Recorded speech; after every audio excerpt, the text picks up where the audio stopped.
I'm Claire Kellich. Communities along the Mississippi River are watching and waiting as the water levels slowly start to drop. What you see here was the scene yesterday in St. Charles County where the Mississippi breached at the Elm Point Levee.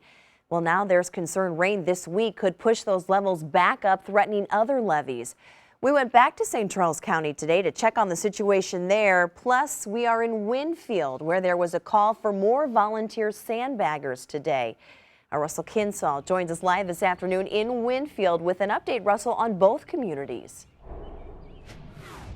Well, Claire, I can tell you right now, a state of emergency has been declared for Lincoln County, partly because of flooding like this and partly because the prolonged amount of time that the water level will remain high. Here in this neighborhood of Winfield, there are about 10 homes that are flooded, but the Pin Oak Levee, which protects a large portion of the eastern part of Winfield, it's still holding up well.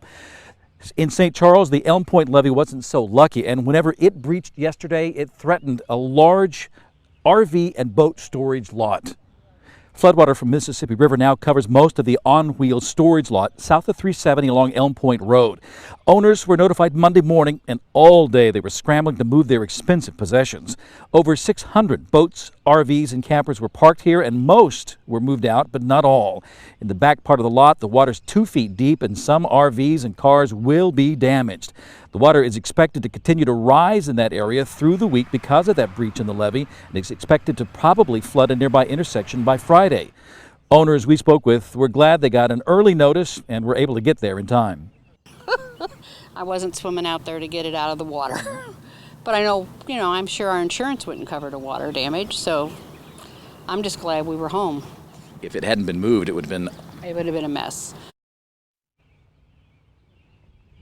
Now, no homes are expected to flood because of that breach in the Elm Point Levee in St. Charles.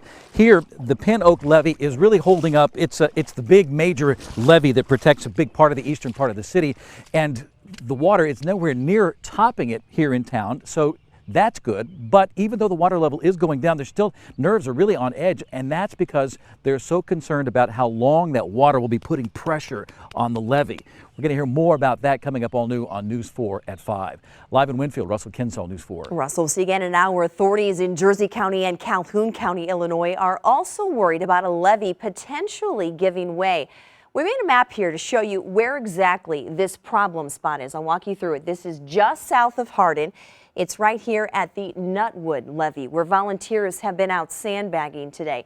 In this intersection right here at Illinois Highway 100 and Illinois Highway 16, that's the big issue right here, because if the levee along the Illinois River breaks, it will cut off the only way in and out of Hardin from the south down here. Well, the crest could reach about 38 feet, which would be the third highest on record. It hit 42 feet back in 1993. As you can also see in this area, it's close to the Mississippi, so it is also affected by the flooding that they are having to the west.